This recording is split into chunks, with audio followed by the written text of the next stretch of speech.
Welcome to episode 7 of Build, Grow, Exit, a Prospera Ventures series. I'm Spencer. And I'm Bianca. Let's get vulnerable. In this episode, we are going to talk about the myth of the straight line. Basically, it means things are messy and you make mistakes. We're going to get a little vulnerable and share some of the learnings that we have been blessed with after smacking our heads against the proverbial brick walls of entrepreneurship. So when I'm looking back over the years and our journey together anyways, and I guess really my journey in every entrepreneurial venture that I've done, on either side of the legal railroad tracks, as it were, it's usually the startup phase or when you're smaller, once you decide you're going to hang the shingle and actually start a business, right? That time period is the messiest, the most chaotic. Then usually you don't know what you don't know. You've got a good idea. Maybe you've been down that business path before or worked in that area. Most often, I feel like not. A lot of us just get into business because we've got a great idea. Or passion. And we're ambitious. Yes. And maybe have a problem with authority. You don't want to keep working for somebody else. Like, whatever the case may be, in my experience, that beginning phase has always been just wrought with mistakes. Yes. And I think in this aspect for our conversation with the biggest mistakes, it's really just a messy phase. And you're going to run into so many different things. And there's so many things that I think we can choose from as the mistakes list. But I think really when it comes down to a very small team and you're wearing a lot of hats, I can't tell you how many hats Spencer was wearing. I can't tell you how many hats I was wearing. And I think as a business owner, you find yourself wearing all of the hats or switching hats, right? You've got your sales hat, you got to switch over to your marketing hat, and you hit areas where when do you decide to take that hat off? Or do you even decide at all and it kind of just metamorphoses into something where now you're not in charge of it anymore, but something still has to be done. And so in saying that, I think it's really the inefficiency in processes with who's doing what and where. Wouldn't you agree? Yes. And the lack of clarity on who's doing what, where, when, and why, Yes. frankly. Because again, early on, things got to get done. You have a business. Hopefully you have a product or a service. Hopefully you have customers that need to be serviced or sold to. And things absolutely have to get done. And if there's just 2 or 3 of you, then it's really like a game of whack-a-mole almost, right? That's a perfect example. Somebody sees something needs to be done and they do it. Yeah, But the 5 emails come in, you respond to one, someone else responds to the other, and then sometimes both people respond, and then there's this back and forth behind house, right? The behind the scenes of like, I was going to get back to so-and-so. And I think whack-a-mole is the best description on how to describe that situation. I can't tell you how many times, I swear, we have hit send on a reply email to somebody at the same time, having no clue the other person was going to be the one handling it. Yes. Right? So responsibilities on even key accounts or key vendors, like just responding to emails even, like it's crazy how many times we ran into that situation because we weren't clear, right? Who was in charge of this contract, this reply, this whatever it is, really, the clarity aspect, because you're moving so fast usually. 100%.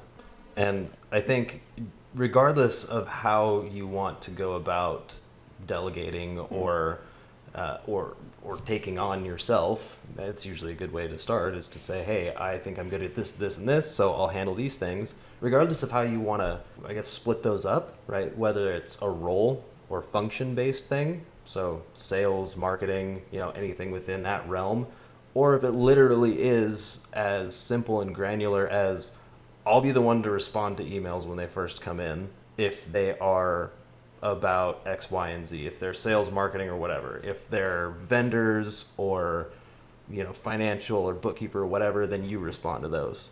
Just having some form of structure and clarity around who's responsible for doing what, with the understanding that we're still all doing way too much shit. So the ball's going to get dropped, but at least if you know what you're supposed to be doing and what other people are supposed to be doing, then you can help fill in gaps, or you can help even just remind people. Yeah. I can't tell you how helpful it was for me for somebody to just be like, hey, did you respond to that email? I didn't even see that email. No, Yeah. thank you. To take this mistake or this messy phase and really put it into action, I think that would be just over communicate, right? Decide that you're going to touch base daily or weekly on what's being prioritized in your area versus somebody else's area, because the more you touch base, the more, like, less balls are likely to fall. And also you're able to really pivot quicker, right? If this conversation didn't go well with so-and-so, so now we need to pivot and strategize this way, especially at the beginning, because you're trying to get customers, you're trying to get a reputation, and you don't want to be someone whose reputation is you never respond in a timely manner. And I think that's what our email thing was about, was we loved to respond within 24 hours or earlier if possible, because we wanted to show that we cared about the email, they meant something to us. And so figuring out a way to over communicate with that internal team so that there is at least somewhat of clarity whether you actually decided who's doing what role exactly. Yeah, within 24 seconds is probably more accurate. There was definitely a culture of be super responsive, which works early on. Customers want to be attended to, and having that level of customer service works. But it can be really challenging to set up a good system and process around that unless everybody's on the same page. Yeah. And speaking of those systems and processes, I want to take it one step further and say that even just having some sort of an understanding around who's doing what and over communicating about that is, in a way, starting to put a system and a process in place around communication. Yeah. And to take that thought further, I think the mistake that I made, was always being reactive and like always being good at whacking that next mole. Versus planning a little bit. Yeah, to just, stick with that analogy, I guess. Versus being proactive and setting aside time intentionally every day to work on the business a little bit, to work on those systems and processes a little bit. And for me anyways, I didn't feel like I had that time. I always felt pressured that if I wasn't always reacting to everything, that something was going to break, or it was going to, End of the world. the end of the business. Yeah. Which, not true. Absolutely not true. I mean, within reason, you do need to respond to customers. You do need to make sure that you're handling things, but the business isn't going to light on fire and disappear in an hour. You can shut everything else off and just focus for an hour on working on those systems and processes and actually building an infrastructure that can support continued growth. Because the bigger you grow and the faster you get there, the more messy it gets if you don't have those systems or processes in place. And quite frankly, the more expensive and the bigger pain in the ass it is to try to fix if you aren't being proactive to put them in place ahead of time. Yeah, and I think along with processes, another one is, because we had this reactive, speaking to your reactive motion, right? You know you have a system, whether it's unspoken or not, and taking a few more minutes past that and just writing it down, creating a folder or somewhere where you're saying, okay, when I get this kind of email, like you mentioned in the email part of it, and it's related to X, Y, and Z, so-and-so is responding, right? And so even if that's the simple process, that's the process you have right now, taking 2 seconds to write it down. And it could be as simple as the email. It could be as simple as when I'm creating a template, when I'm sending an email, when I'm doing whatever it is, just taking a few bullet points to say, these are the basic steps. Because then when you do look to hire and you do look to have someone fill that gap, there's at least some kind of starting point of, this is the very basic system we have right now and it needs to be improved, but this should get us to the next step, right? Ask questions. What is that login, right? If you're using a system for that process. So I think just those few minutes, just that 1 hour to really be proactive. And document. I think that's the point that you were really trying to make there is, it's going to change. And so in the moment it can feel like, well, God, if this is going to change anyways, am I wasting my time writing it down? No. Because that's time that you're not going to have to spend trying to catch somebody else up on where your current thought process is. And it does change, and that's okay. At least there is some level of alignment that you can get to without having to repeat yourself 10 times. Well, and what I really like about that is I can't tell you how many times I would do something, but it was like a once a month thing, or it was every few months, like import, export, right? And I almost had to recreate that process every 3 months because I couldn't remember in my head That's a good point, the too. 4 steps that I took, because you're moving so fast, you're wearing all these hats, and so you think it's just a one-off. And it turns out that one-off happens 10 more times, but you have to recreate it every time because you never actually took 2 more minutes to write down the steps you took. So don't recreate the system every single time. Have something, because you never know when you're going to have to redo it again. That's a big one. And for me, it wasn't even really assuming that it was a one-off. It was assuming that I figured it out once, so I'll just know how to do it next time. Yeah. Well, that's bullshit. Apparently, this thing up here is not as much of a steel trap as I thought it was. Yeah. And yeah, I would forget. I mean, talk about minute things, right? I would forget what the password or the login is. Did I use the general email? Did I use my email, right? And it takes twice as long to refigure out all of that stuff. Yeah. And the import-export is a perfect example. I think another great example is inventory tracking and, How did you us- set up the item? Which accounts is it hitting? Let me go back to our financial guy, right? Let's figure out, is it a raw item? Is it a finished good? But if you can create the system, you never have to think about it again, because it should be your default that everybody goes to, and it doesn't matter who's making that item in inventory. It should be written somewhere. It's the business operations law that this is how you do it, Yes. unless it gets updated. And I don't care how obvious it seems to you that it should definitely be done this way. And I'm speaking from experience and really speaking to myself on that, right? Like, it might seem super obvious to me that when somebody logs into this inventory system that it will be done A, B, C. And so I don't need to write that down. It's obvious.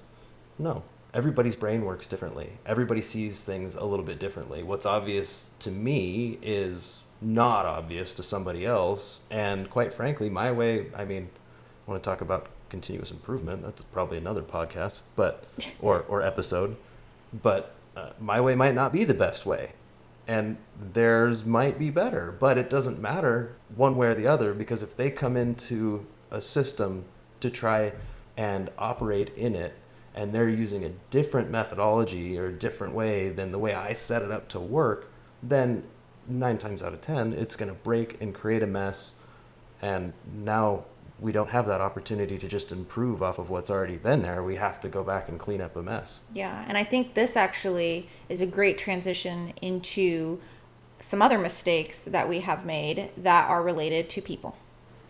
People suck. Episode over.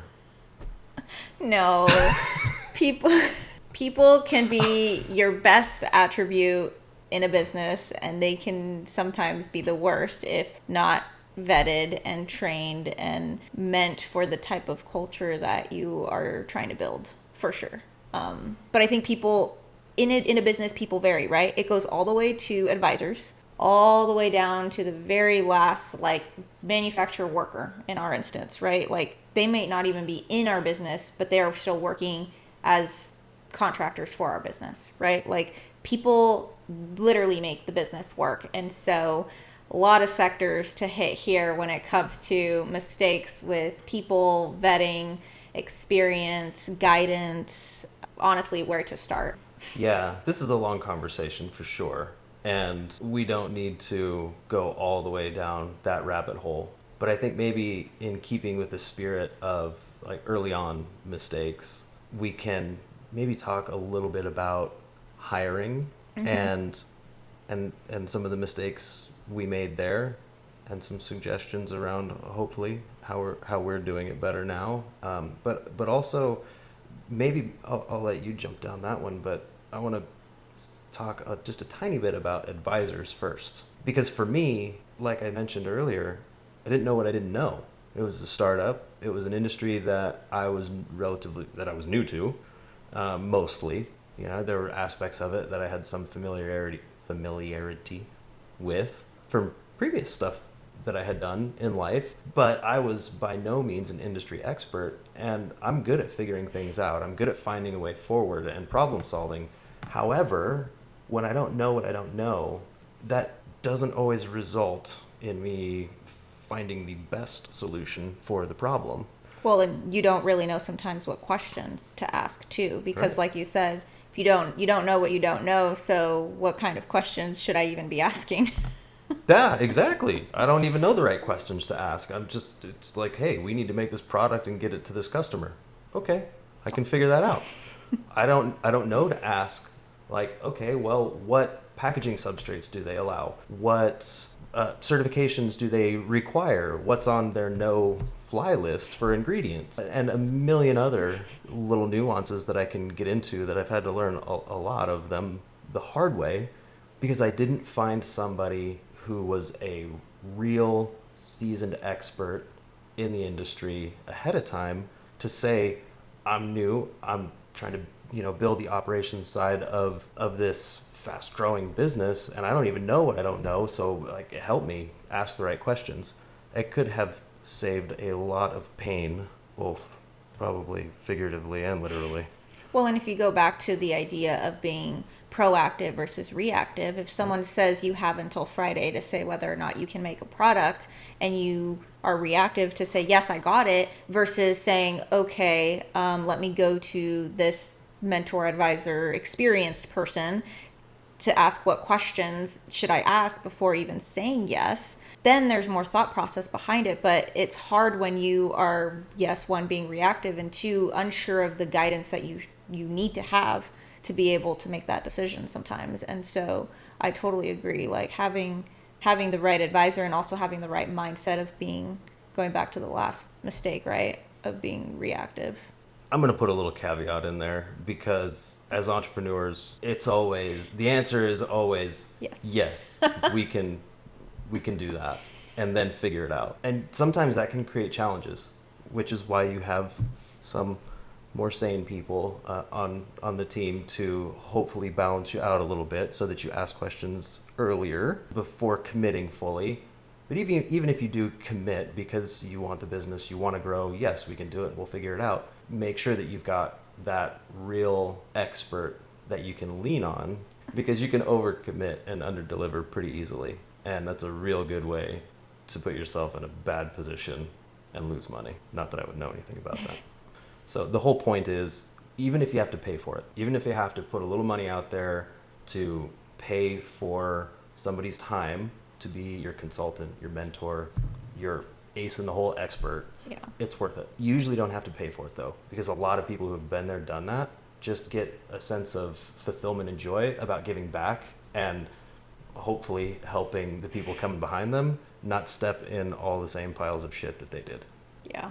You want to do a little speaking of the hirings process and whether it's just process or challenges we experienced? Yeah. I mean, I think overall, you're going to run into mistakes. I mean, anyone and everyone who's hired people is going to tell you that. You're not going to hit 100% success rate with people you hire. It's an ever evolving game, honestly. And I think the biggest mistakes I would say is either not vetting or asking enough questions. Again, not knowing what you don't know, and trying to understand the clarity of what you're trying to fill. I think having clarity on what you need from somebody and why they're stepping in, why you're willing to pay them to do the role, have very clear expectations of what you want them to be responsible for. And I think sometimes if you're quick to hire, you might be just trying to fill a quick gap and there isn't that real clarity. Getting clarity first is the biggest thing for you. And then I think going through that vetting process. And right now, I mean, there's so many questions you can ask. 1 interview, 5 interviews, like people's processes vary a lot. I would highlight that understanding people's values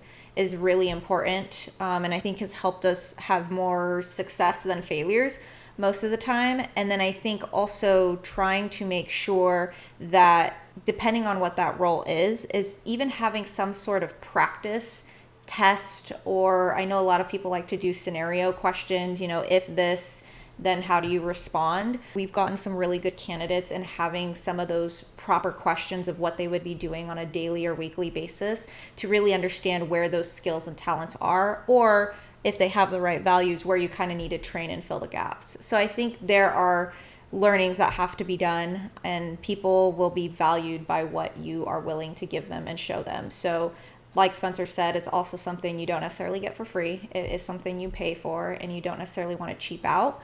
Or you want them to be part of that success, right? As you grow, they grow with you, and there are options for promotions and equity. And I mean, there's so many different ways to incentivize people, right? Just even having their own feasibility to work in certain situations in their own time is enough for them. So I think really just understand what you're looking for and how to find that right person, and you're just going to have some losses along the way sometimes. I think that's huge. And it ties back to the, not knowing what you don't know piece of it. And that was the hardest part for me early on, is I didn't know what I was hiring for.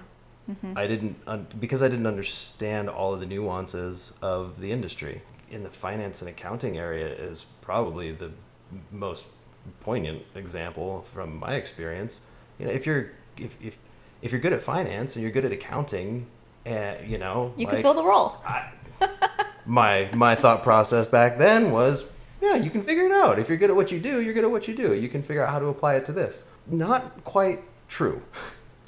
If you don't understand the nuances of inventory and manufacturing and yield loss ratios and all of the intricacies that come along with dealing with the distributors in the industry, there's a lot that to somebody who's fantastic at finance and accounting in, say, software development would not have any idea about, and is quite frankly very confusing to them when they're faced with it. And to be fair, a lot of it is convoluted.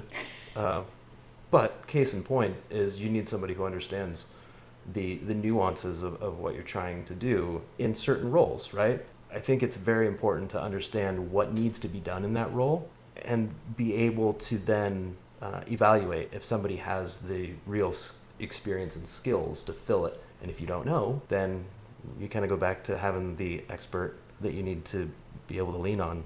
Like, quite frankly, if you need somebody to be there in the interview with you because you're not 100% sure what you're looking for, do it.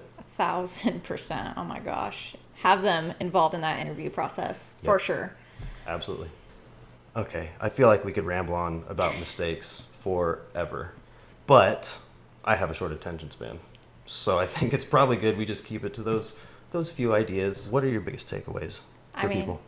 Biggest takeaways is you're going to run into hurdles, and it's really important to have that community, that mentorship around you to help you battle those. Someone with the experience is going to be a lot more valuable than you just trying to figure it out and hitting wall after wall after wall. And honestly, people are going to be your biggest asset or your biggest liability. So when it comes to making mistakes, just be wary of what you're doing, what you're building, and make sure you just have clarity with yourself, because if you can be clear and honest with yourself and you can help an ever-evolving team of yours be more clear about where you guys are headed and what you guys are trying to do, I think you're going to be very successful in figuring out those next steps and being more collaborative. So, we're obviously very passionate about it. Your lessons really come from your failures, and hopefully you don't hit as many walls as we do. So please comment your biggest growth mistake. We're curious what you guys have run into as business owners as well, or just share your story, be part of our conversation. 100%. But before I let you go, I want to double down on one thing that you just said. Our biggest lessons come from our failures. You still don't be afraid to make mistakes, but be smart about it. Don't make mistakes you don't have to, and do your due diligence ahead of time and get those experts involved so that maybe you can avoid making some of the bigger mistakes. But you're still learning, you're growing, you're going to make mistakes. Give yourself some grace. That's part of the process. Just be smart about it. And spend a little bit of time writing things out, making some processes and systems, and utilize the tools that are available to us now to make that easier for those of us who find that to be as exciting as watching paint dry. AI can help you draft out frameworks so that it really lightens the tedium load, and can make it more accessible to ADHD people such as myself. So, But it's only a start. Make It's sure only a to start. audit the chat GPT, the AIs out there. yes, just use it as a starting point. Don't implement it without looking at it. That's definitely a good point. Yep, And I think a topic for another conversation. most definitely. Thanks for hanging out with us. As always, we are here to help. Please do not hesitate to reach out and really hit the like button. It helps get the distribution out to more people. It's amazing what a difference it makes just for you taking a second to click a button. Like, subscribe, follow on all the different platforms. Look forward to seeing you next time.